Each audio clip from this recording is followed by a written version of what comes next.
Hi, I'm Phil Anderson and welcome to my channel. I've been a property investor now for over 30 years and I've watched investors continue to make the same common investment mistakes.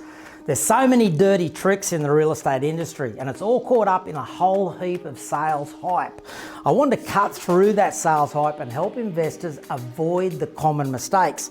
I hope you enjoy the following content, but please remember to like and subscribe.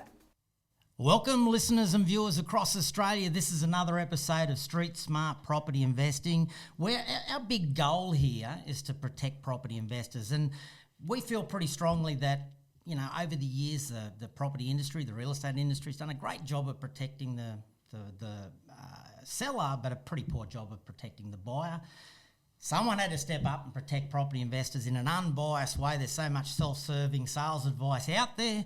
I'm really excited to be bringing this format out to fellow property investors. We've got so much combined experience that, I think is of huge value to property investors that are just trying to make a really informed decision. There's so many people wanting to build wealth going forward, but they're so time poor, there's so much that's overwhelmed with information, there's so much conflicting stuff on the internet, we're flooded with information. I did see a statistic the other day that the average person now gets more information than what the President of America got in the late 90s because of the internet. It's pretty crazy, right? It's bizarre, right? Yeah. So today I'm joined by two of my favourite industry experts. What I've made is a rule book for property investing, and you've helped me contribute, you've contributed strongly towards that rule book, a set of screening processes to screen the national markets, to find the best locations. How do you narrow that down to find the best properties? What would you want in a contract? How could you protect investors? And that's been a group approach to get a screening process, but it's not just about understanding how to buy property and what to buy and how to protect yourself. It's, you need a team of people as well. You need that. It's now a team sport, and what I thought was really relevant in bringing out this particular podcast was to introduce the viewers to certain professionals that they really should be tapping into, and that I was very happy to give my stamp of approval to make them accredited, investor-approved, certified professionals. You two guys are two great examples, so thank you for joining me today. I'm joined today by Mr. Trent Durrington, Guardian Property Consulting, who's the bulldog in the field, looking after people, protecting them from investors and walking the land and kicking the dirt and doing all of those things to make sure that there's plenty of safety for investors. Thanks for joining us, Trent. Yeah, thanks, Phil. Good to be here and exciting time. It's all happening, mate. The energy just keeps building. Crazy. And Mr. Gordon Ruddy. And Gordon and I have been working together for 30 years or more now.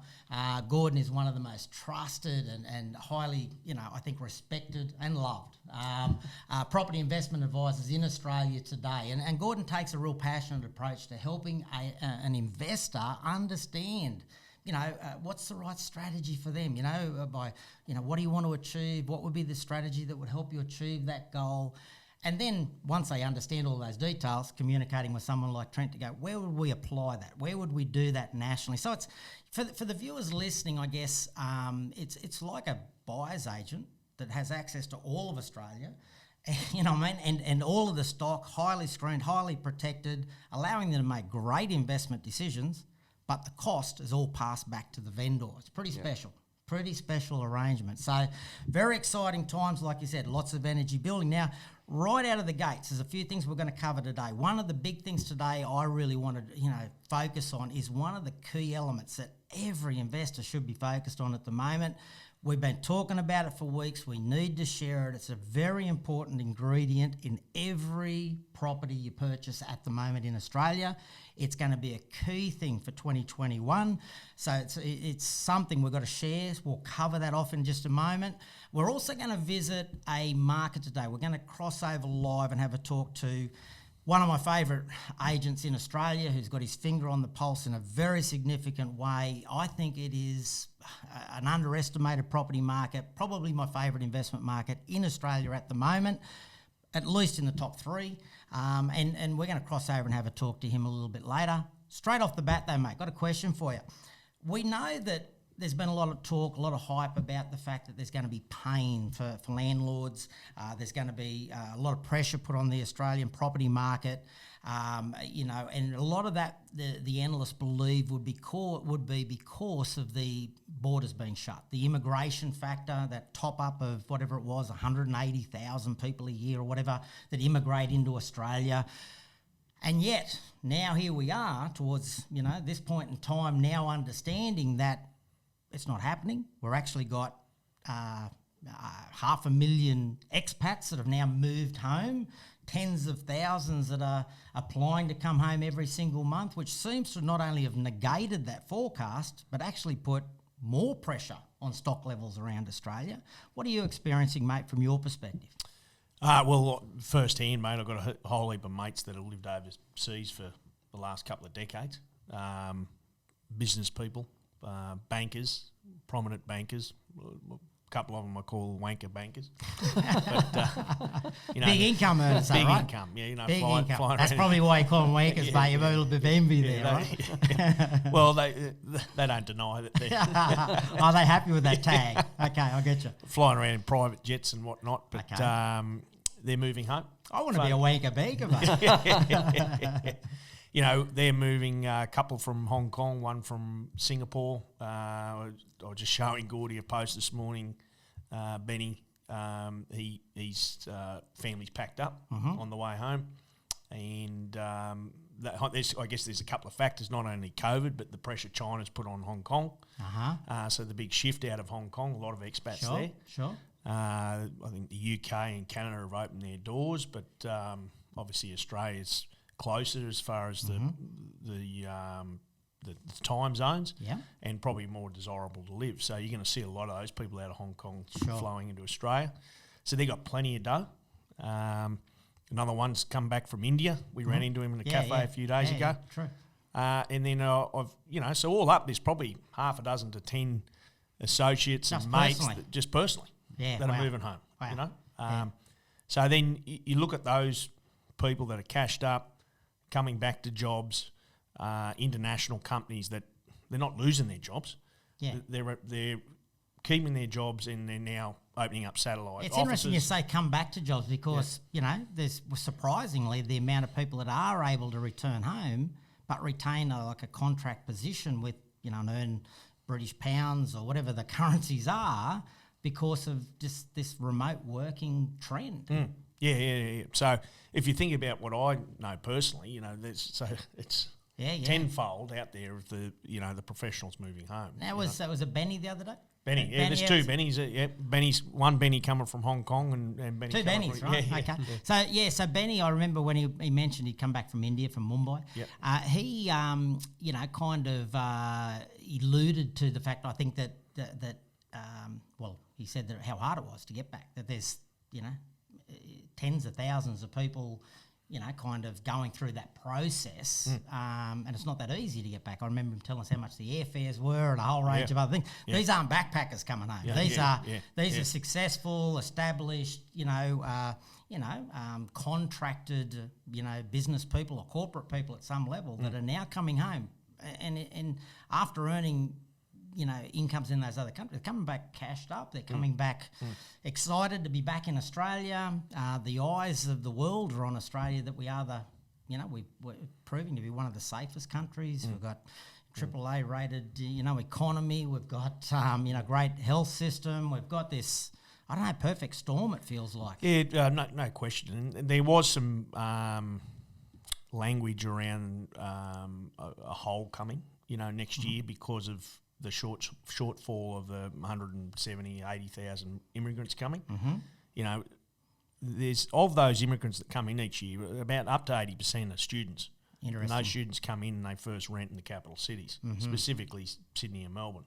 So and it takes them a few years before they purchase and settle in, decide whether they're going to, get their full-time immigration visas, whatever that looks like. But I just can't see that hole. It's been filled. Yeah. It's been filled with the expats coming home. Sure, So, absolutely. when they eventually do open up the borders, who knows how many students or immigrants are going to flow in, Well, you can on imagine, top of the expats. You can imagine as a parent where you'd feel more comfortable with your kids being because of how we've experienced and how we've handled the COVID situation. I think there's a whole layered effect of what is potentially available to Australia if we want to turn the tap on and allow people in. That's going to be interesting because of the challenges around housing, because we're now drastically undersupplied with housing across the country. Mate, it's a really good point. I knew maybe it was the Benny thing that made me go, I know you'd be seeing this personally, but that's a great update. Gordy, from your perspective, mate, what are you seeing on the ground? How's that affecting, your, I guess the investors you're handling and what you're seeing in the markets as you're seeing, the properties that they're renting and so forth? What are you experiencing personally? I'll echo what Trent said. That hole that they were forecasting, everywhere it just doesn't exist. It's been filled by, as we've just mentioned, the expats, but not just the holes in the cities where those people are, without being dramatic, the exodus out of the cities, that hole's been filled, but it's also overflowing into, the big regional centres. I was chatting to one of my clients this week, and it's something we're going to cover in one of the future podcasts about, what some investors fear, which is not having a tenant. And I was checking vacancy rates from in this particular location is interested in, and it's record lows. Like it was 0.5%, and you just you're talking to the agents, and they just got people lining up for the properties. We just don't have enough properties to meet the demand. It's crazy. Yeah, it is crazy. And I think the thing is we're seeing and we're hearing about high vacancy rates. We've heard that CBD Sydney 10-12% or something crazy as far as vacancy rates go. We've got data now at the moment where there is this exodus out of Sydney. The latest quarterly data is it's a historic high. There's never been as many people leaving Sydney and Melbourne as we're seeing at the moment. So the data's there, but it's not always showing on the ground either, because as you get, and we've talked about peeling away that onion from the centre of Sydney, as you roll out one layer at a time, the vacancy rates are sharpening up pretty quickly, and we've spoken to offices out further in the west and so forth, extremely tight vacancy rates. So even though you've got this big exodus coming out of the cities, the expats must be topping it up enough to make it still a quite healthy rental market, even in Sydney and Melbourne. Yeah. Well, I think, there is questions in the back of people's minds if this happens again, and it's not to say another pandemic doesn't happen. People want some land component. They want to be able to walk out their back door onto their lawn.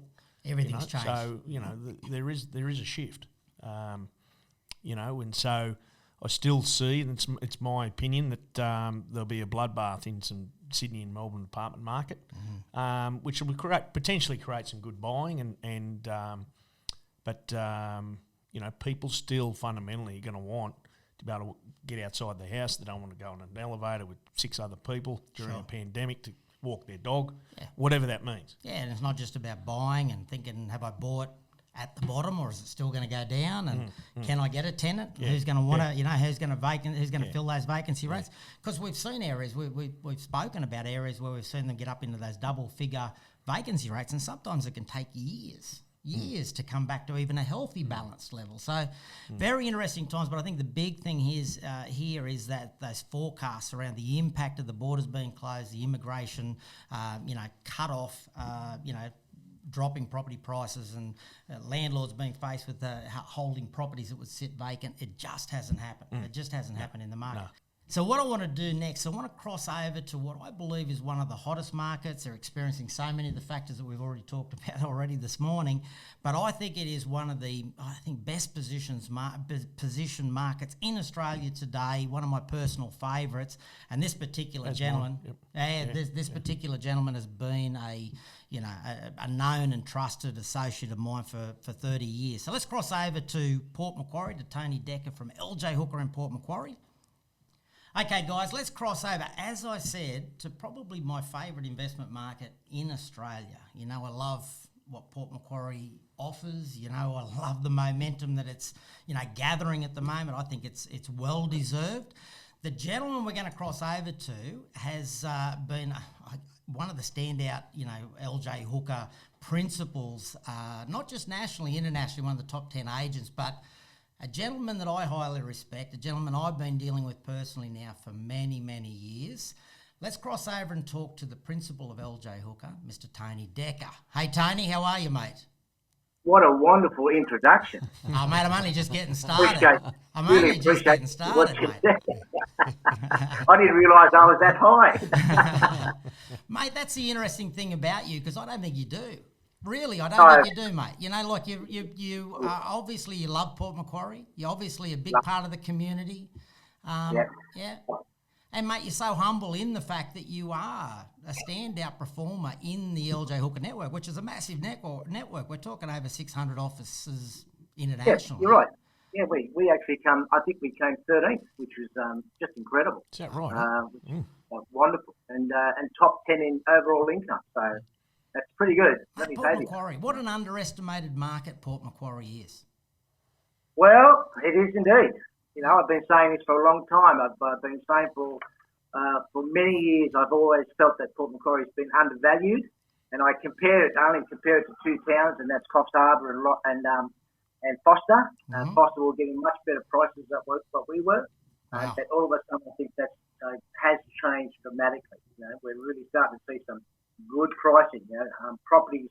You may be aware of, I'll give you one example of a sale just happened recently. Pacific Drive, we got the road, and then you got the beach. Well, just recently there was an auction there, and it sold for $2,020,000. Now, unheard of numbers. Yeah. And which is just wonderful. Now, I can rattle off, we had auctions last Tuesday night of blocks of land in Dalsford Estate. Now, there's 4 left. The developers still original blocks the developers still had. We took them that had a reservoir view of water, and we sold 515. And it wasn't that long ago that we were selling.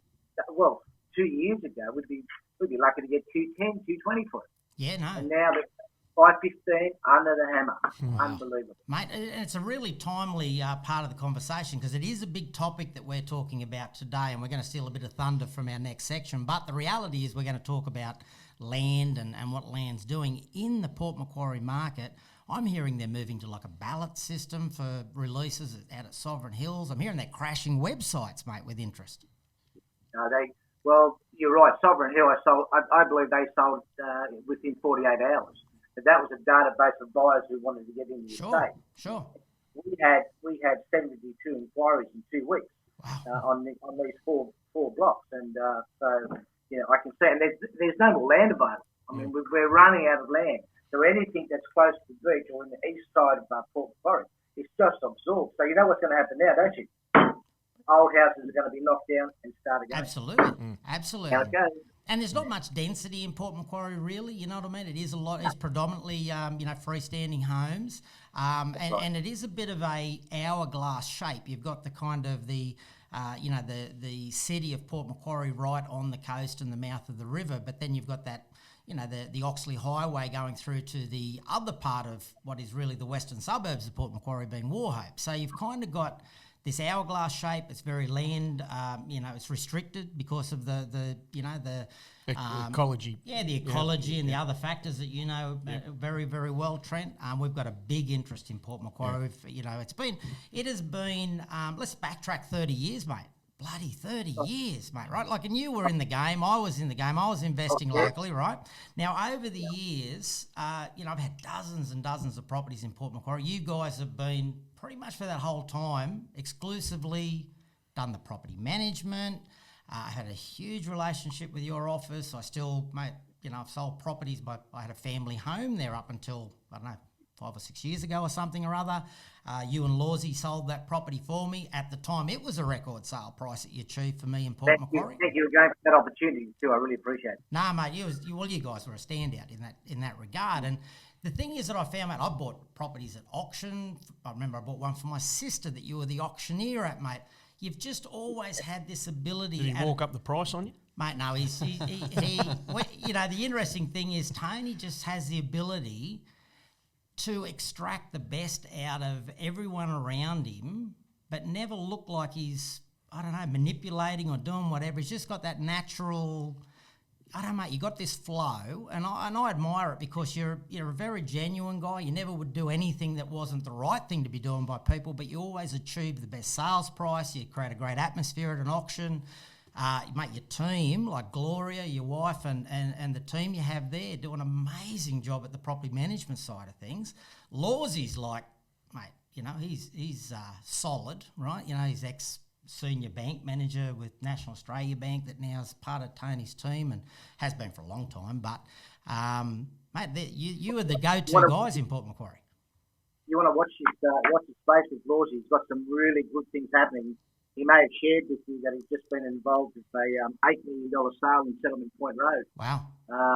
Which is the Vacation Nation Village, and that's going to be completely locked down, and getting involved with 46 brand new townhouses, some units. So just watch his space. It's really exciting. And the great thing is Wollongong has purchased it. So some great things happening. We really feel 2021 is going to be really good. To be honest with you, since April, if you're asking since COVID, there was a lot of offices that kind of went into a shock mode, and there was a lot of agencies saying, you know what, it's probably a good time for me to get out.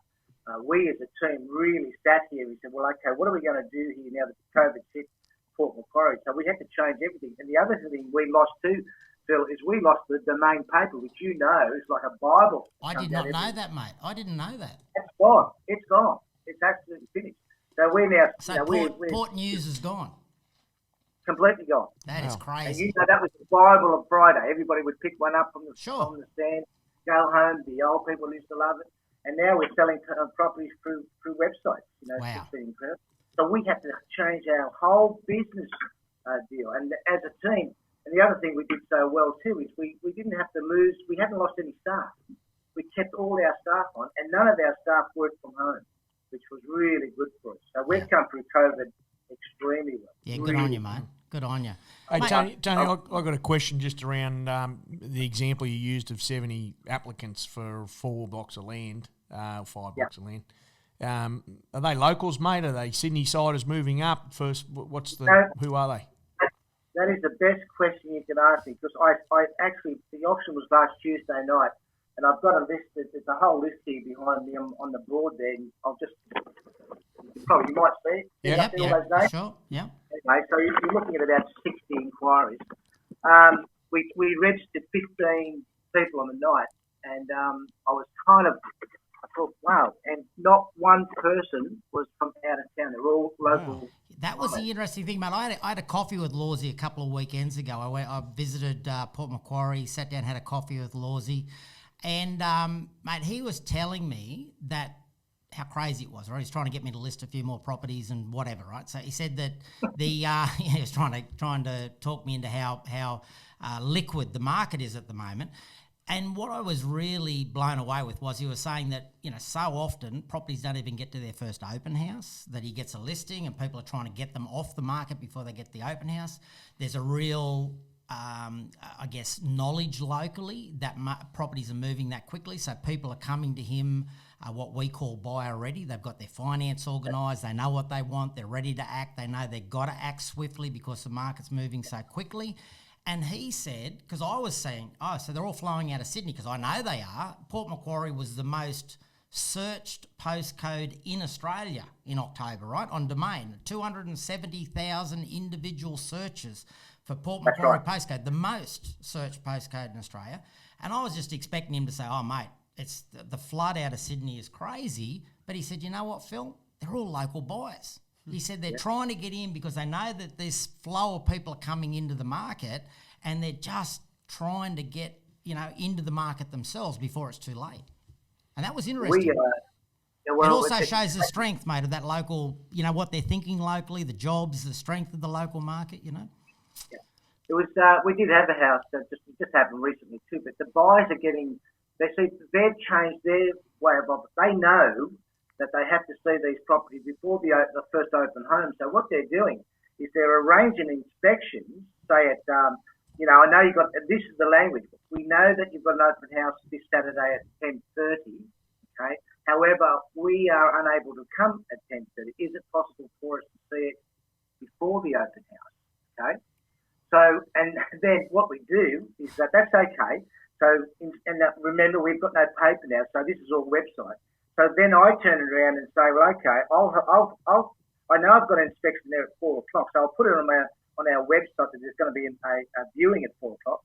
And no word of a lie, it's property in a mirror drive, which is just a standard street in Port Macquarie.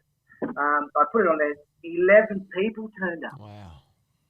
The people were coming out of the houses thought there was a party or something. 11 people. I couldn't go in the house. COVID, only 2 people at a time. Oh. I've got a line of rows of people lining up Wow. to look at these properties. And sold, obviously sold. And then multiple buyers. So decisions, you end up decisions with the owner who they decide to go with. And so she decided to go with this person at full price. There was another 2 there that were paid for. But what we're seeing now, which is a little bit funny, now we're seeing list price $490. I'll offer them $520. Mm-hmm. Yeah, mate. Now, That's a real sign that they know. They know they've got to put their best foot forward. Yeah. But Lawsy's just had an experience one here. It's $550 on the market. He's had 3 sales fall over, and we're having a bit of a yarn about this at the moment. Financing at the moment is pretty difficult. Mm-hmm. This so-called I've got pre-approval really means nothing. Sure. Pre-approval loans really mean nothing. You've got it. The cash buyers who know they can get their money. They're the ones signing the contract and paying the 0.25%. Give me 5 days just to do my testability reports, and I'll exchange it. So I bet you Lawsy showed you what he showed me, mate. I bet you Lawsy, he showed me like 4 steps, and he said that you go through these steps, and if you get to the end and the auditor or whatever notices that you didn't, what you indicated was your expenses or whatever, and it's a little bit out when they look at your bank statements, you're going to go back to the start and come through the process again. And he was explaining it to me and through a bank. I'll have to tell you guys about that. It was a very interesting conversation. But you're right, Tony. People are coming after getting an indication from the banks that, yep, you're good up to 600,000 or whatever. But the loan process is painful. The amount of staffing behind the scenes that can actually handle those applications, the current requirements that are changing, and it's moving over more towards buyer taking the responsibility rather than the bank having the responsibility as the lending criteria eases in 2021. But what we have seen is we've seen all this interest and people getting kind of a tap on the shoulder saying, yeah, you're good to go at this sort of money, but the actual loan process isn't easy. So that's what we're finding. I mean, and now we've got because the activity is so busy, we've got valuers who are 3 weeks behind on valuation. Gee whiz. So we're talking, a sales advice going out, a 0.25%, 5-day cooling out, now blowing out to 10 days because the valuer can't get it. Sure. So, yeah. So we've got to really manage this properly. It's a case of looking at every individual sale and saying, okay, and the buyer, we're actually, we're probably doing more work with a buyer now than the actual vendor. Yeah. So we've got to make sure that particular purchaser can perform under the conditions that he's made the offer. Yeah, you've got to educate them. You've got to help them understand what they're going to experience, what how to prepare them. Mate, look, it's a really interesting thing, and I think that's why you and I have always kind of enjoyed each other's, views on particularly my interest, the investment property side of things, because you understand, the importance of bringing those elements together to make a transaction happen. It's got to work for everybody. It's got to be a win-win. You and I have done presentations together and enjoyed that, which is part of the reason why you're the only office in Australia that I've personally approached to be part of Invest Approved. Everyone else has kind of, responded to wanting to be involved in Invest Approved. But I had to reach out to you because I love, our relationship. I know how genuine you are. I know how much value you've brought the industry. I'm a big fan of Port Macquarie, and of course it just works. You and I, bouncing this stuff around, right? So look, mate, I guess most of our viewers are going to be landlords. A lot of people are going to be loving Port Macquarie. I think Port Macquarie is positioned to have not just an amazing 2021. I think the next 5 years is going to be stellar years for Port Macquarie. I think it's drastically underpriced. It's like a third of the price of like a Byron Bay, half of the price of the Central Coast. It's undervalued. and it's well positioned, and the government's got a lot of interest. The state government's got a lot of interest in making it truly a key city on the mid-north coast. The airport's had a massive upgrade. The hospitals, as good as any in Australia, particularly in the regional area in Australia. The universities, there was no universities, I don't know, 10 years ago, let's say, I don't know what that timeline is, but there's now 2 or 3, universities, right, in Port Macquarie. Mate, I just read an article, the $66 million upgrade, going from 1,000 to 2,800 capacity. Wow. Yeah, so there's well, look, not a week it goes by. You hear about the leasing. I mean, obviously we have 2 parts of our business. That we have the leasing side of it too. Now we have over 900 properties in our rent roll, and you'll hear about that what the market's doing with the leasing. Well, here's proof, and I'd rather, instead of me verbally saying it, here's our list of properties that we have available at the moment. So 1, 2, 3, 4. Out of 900. 5, 6, 7. 7 properties. Mate, you nearly can't read the data on that. That's like 0.02% or something stupid, right? Vacancy rate. I got it for you. 0.1. 0.1, right? Okay. Mate, we're hearing that there is certainly pressure on these regionals, but that must feel like rental crisis situation locally for people just can't get a property. Is that Yeah. Well, I'm not. It's interesting what's happening. I'm trying to figure out why people, and in this market also, you say, well, look, I'll give the owner $450 when they're happy with $410. You know what I mean? And so obviously, what the landlord's going to say. So, well, okay, sure. Put it at $450. Make sure he signs up a 12-month lease and he can have it based on that his references come good. Mm-hmm. Now, so you're seeing it in the rental market. Yeah. I don't see. And why is that happening? Why are we having so many people leasing in Port Macquarie? And, I still think it's come down to one word, and that's lifestyle. Yeah. Absolute lifestyle. Absolutely, mate. And that's why they're coming here. Yeah, they either want to get out of Sydney, they want to get away from where they're going. I mean, my rural department, I just can't. I reckon I would have probably 600 inquiries for rural property. Wow. I've got a rural property which I'm going after I leave you guys. It's on the market for $1.5 million and has already had 27 inspections and 2 offers over $3 million. Well, mate, there's some beautiful country as you get over that western side of the highway. There's some beautiful country. It is, and that's why we're talking about Port Macquarie. I have the pleasure of real privilege where I just sold a property in Laurelton. I'm involved with Bonnie Hill in Lake Cadai. I'm involved with Wauchope and then the outer district of Wauchope. And then I've got a commercial centre in Kempsey that we're selling. So it's a fabulous area to be in. You know what I mean? So you really feel grateful that you have this opportunity to sell in that many areas. Yeah, absolutely. Port Macquarie is the hub.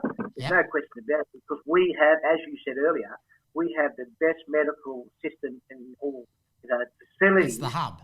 You don't have to go. If you have a heart attack now, you don't have to be flown to Sydney.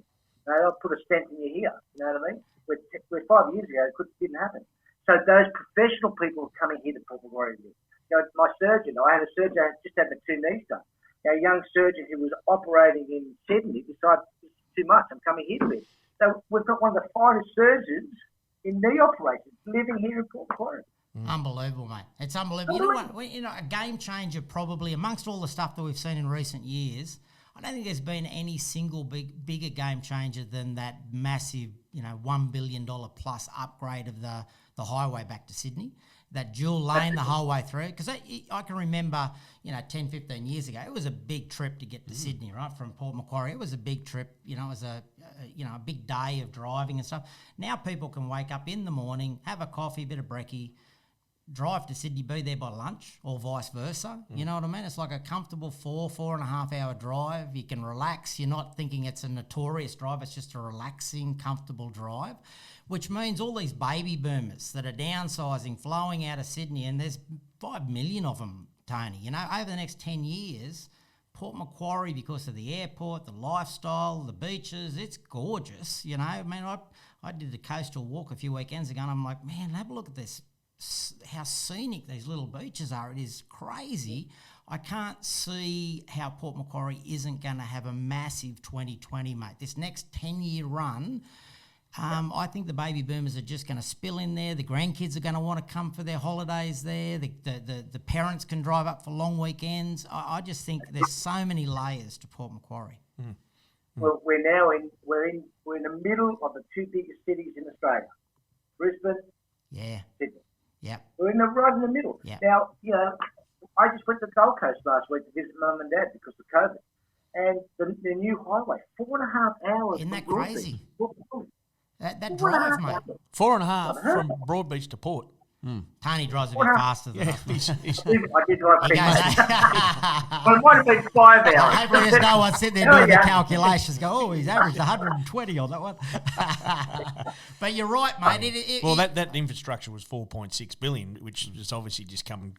They must be almost about done, eh? Oh no, it is. It is largely done. There's one little section, I think, somewhere around about. I don't know, is that around Grafton or somewhere? One Ballina maybe? Oh no. Yeah, little bit south between Ballina and Maclean. Yeah, but it's So that little Italian shoppy. That's the only. Oh yeah, that's it. That's right. Yeah, correct. So look, mate, you're correct. It's now it is just making it so much more connected. So much more connected. So look, mate, we are massive fans of Port Macquarie, and we're certainly very excited that we're officially linking arms with you as an office that we can we can recommend to the people that are following our model, looking for a bit of protection, investors that are looking to buy into markets and go, geez, I'm too busy to do all the research myself. Who's the certified team that Phil recommends? What would we buy there? What would that experience look like? I don't think there's a better experience and a better team of people to facilitate that than what we can put together in the Port Macquarie market. So thanks for sharing that vision with us, mate. It's really, really good. Now, mate, I guess I'm still a little bit shocked that a young, healthy guy like you needs a knee replacement. I'm trying to get past that. But well, if I told you what my life has been all about, you'd probably understand why. Okay. I've had a wonderful life, gentlemen. and the knees weren't replaced. One of my favourite things I used to do is do a lot of dancing, so that's why they had to be replaced. I can see you on the dance floor too, mate. No doubt. Hey, let me tell you, Phil. 18 months ago since I've done it, and now I'm back at CrossFit. Now, hello. Hey, how good's that? Good on you. Yeah. I bet you got Shane giving you a bit of advice. Well, your daughter's pretty handy too, right? He gives it to me, mate. I can tell you that now. Good on you. Well, look, mate, it's great to connect. If you don't mind, we'll do this a bit from time to time because I think there'll always be a great story for us to share around that Port Macquarie market. Now, we are going to be doing some quarterly updates for your database. Man, I think they're going to love knowing how well that market positions against the other markets, because I think the danger of being in a Port Macquarie market can sometimes be that you don't know. When you're in something, it's different to when you're on the outside looking into something, And I think in that local area, I don't think the locals necessarily realise how special that little market is there, mate, So, I look forward to sharing some more updates. What you just said is absolutely right. The locals, really don't know until they come in, sit here in my boardroom and have a look at the activities of the last auctions we've done. They said, what? And then they say, oh, wow. Yeah. So they really don't. And that's why it's important for us as agents is to make sure that they get the best possible price and that they possibly can. And the buyers will pay it because they want to live here. And if you don't explain that to the locals, mate, they miss out, right? So you've got to be able to help them understand what's happening and what's going to happen. I think it's only going to be much more noticeable next year. So for those people that in your local market that hear this message, please take some action. Get buyer ready as quickly as possible. Don't sit on the sidelines, sit on your hands, and then by the end of 2021 going, geez, now we can't get into the market. It's moved that bit, and now I can't quite afford to get into the market, and they potentially get pushed to further out of the desired area that they'd really like to be in today. Yeah, good on you, mate. Hey, thanks so much for your time, Tony. You're an absolute champion. Thank you. We'll talk again soon, hey? Gentlemen, have a Merry Christmas and a brilliant 2021. I'm sure it will be. Absolutely. But we've gone through a lot these last 8-9 months, but we're really coming through it. Yeah, good on you, mate. Okay, Tony. Say hi to Gloria and Lawsy, and we'll talk again soon, buddy. Take care. Thanks, Bye-bye. pal. Mate, cheers, mate. Bye, mate. So, guys, you've got to love Tony. You've got to love Tony and his team, right? He's got a real passion. You know, he's a bit of a character. He's got a real charisma in that local market, and it's infectious. It really is a really good energy to be around. His team are genuinely really, really good at what they do. I have some really close relationships with that team, and that market. It is just, man, it is a special, special market. Some of those examples he's used, not only from the buying perspective, but the property management and the experiences they're having there on, tenants, paying over the odds. It's, those yields are going through the roof. Capital growth's happening. Capital growth and rents rising at the same time. It's going to be a good few years. Yeah. Look, one of the interesting things was I was looking at some of the data from, 10 or 14,000 people following me on Facebook, and I had a look at the geographical footprint of that. A very high percentage of people out of Port Macquarie. So I'm really looking forward to doing those, quarterly updates for Tony, providing that webinar.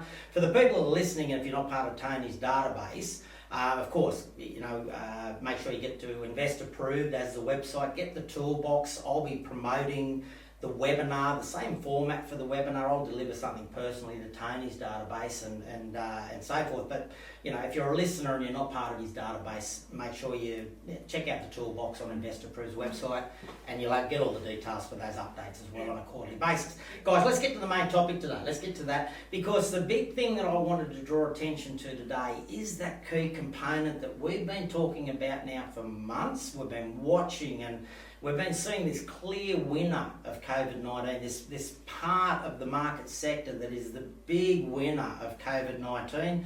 Now, we're a fan of it. We've been long-time fans of it anyway, but with changes and the government grant and this exodus flowing out of the city and a tightness on stock and all of these layers, the big single winner and the number one component that we now understand needs to be a very big part of your strategy moving into 2021 and beyond is land component.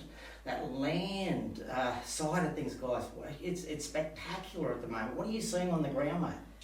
Yeah, well, it's all getting absorbed.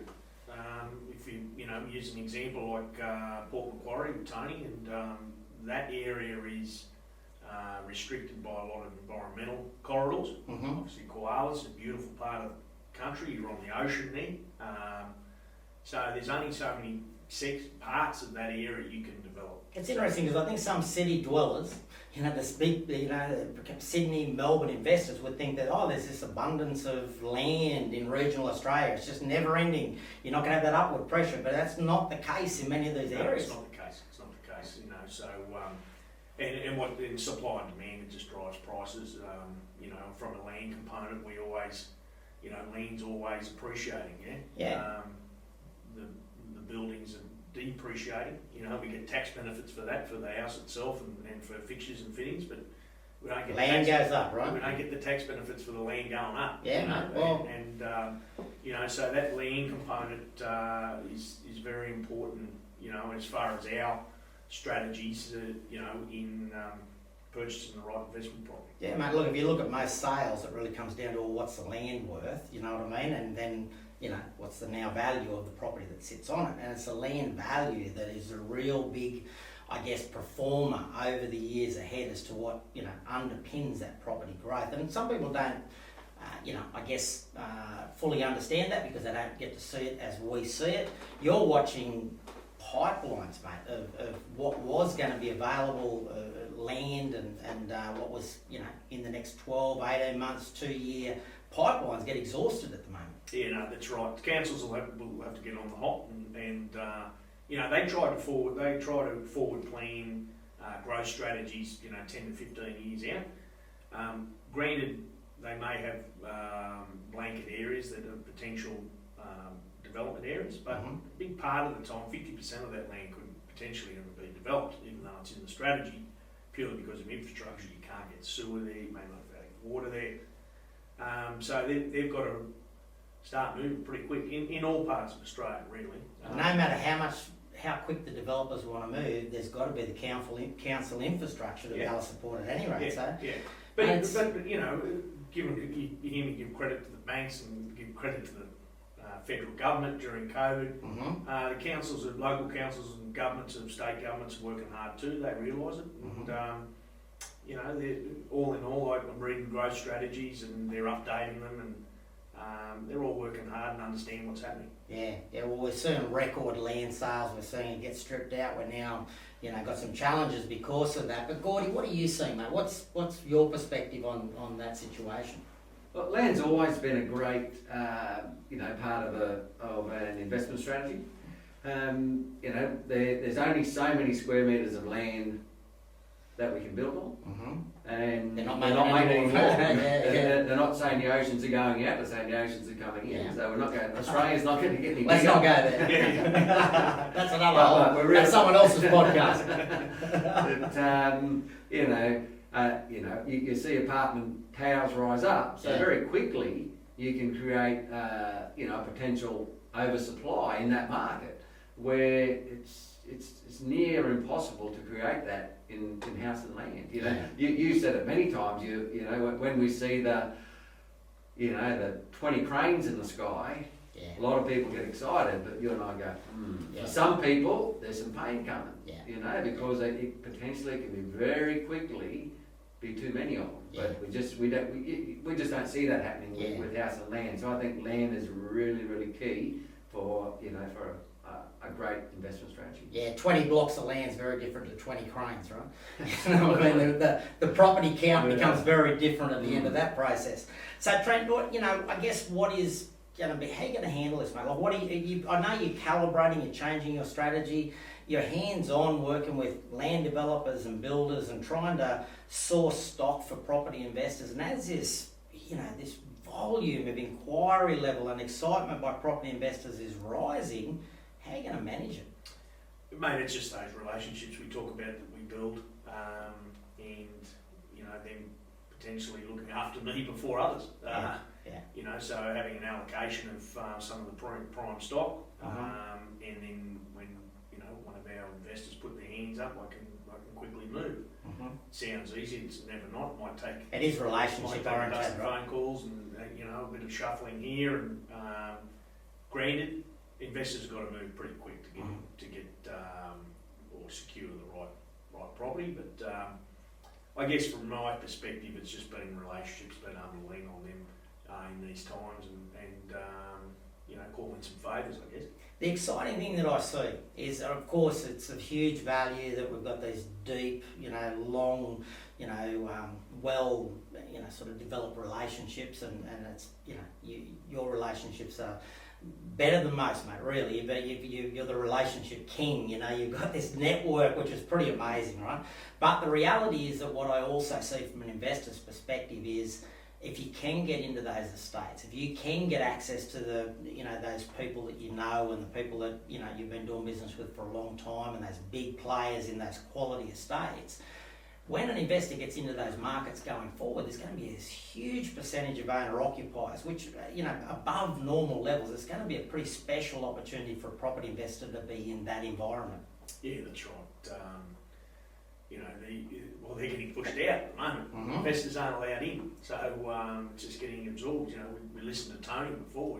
That's the locals are buying up. So just makes it all that much stronger from an investment standpoint, being able to secure something or a property in that market. And we all know how much more powerful it is to have an investment property around family homes. Like it is a different scenario, right? The higher the percentage of family homes, I think the more uplift pressure, the more, buyers want to be in that property. It seems to be a really good recipe. Not always that easy to navigate. We always go a long way towards having a high percentage of owner-occupiers, but at the moment this could be extra special if you can get land. That's right. It's exciting time. It is, mate. And Gordy, from your side of things, mate, what advice would you have for investors, knowing all of these factors, knowing how tight it is to get the land, knowing that it's a huge and a very smart play to be getting that land content, which comes all the way back to a house, really, it does, right? Or a dual income or something of that nature, but with land content underneath it, potentially good quality townhouses, which I know you find some nice boutique stuff from time to time, but we want land content, right? What advice would you have for investors, mate? Investors need to focus on becoming what we call buyer ready. Now's not the time to be, well, I'm going to go searching for what I want and then think about, can I get the loan for it? Because the vendors aren't going to, wait for you. Like Tony Venture, we're just talking to him then. It can take, 60 days to get finance approved, and a vendor's not going to hang around and wait for us to become buyer ready. So my advice to investors is let's work on your strategy first. Mm-hmm. Let's understand what you want to achieve. Let's work out what the numbers need to be for you. Mm-hmm. And, for one better term, what do you call it? Reverse engineer. Reverse engineer, yeah. That's it. Yeah. And go, well, this is what we're targeting. Square peg, square hole. Know it. what you're shopping for. Know that you've got a great chance of getting the loan. Already have that relationship started with the broker, or the lender. Well, I might just add a point there. There's half a dozen mistakes that we secure property in. You can't secure a block. You can't put an EOI in unless you've got a pre-approval. Wow. Exactly. So there's no point paying. Or they ask you to go unconditional straight away. And you can't risk going unconditional without approval. So we need to do that. Or if you pay a deposit and you don't go ahead, this is what I've found with a few lately. They go, if you pay a deposit, you don't go ahead, we're not getting your deposit. Yeah, that's crazy. We can't put investors in that position. No. Yeah, guys, look, it's been a really great conversation today. There's so much energy building under the national property market. Can't wait to share more information. Next podcast, next time we're going to talk about one of the most common fears that investors experience. One of those elements that you hear all the time that holds people back from entering the market because they can't get past that fear. But we're going to share how we overcome that. So great topic for next week. Thanks for joining me, Trent. Thanks for joining me, Gordy. And this has been another episode of Street Smart Property Investing. Good on you, Phil. That's always fantastic. Thanks for watching, guys. Don't forget to subscribe and also feel free to leave me a question. I look forward to helping as many property investors as possible. Take care and we'll talk soon.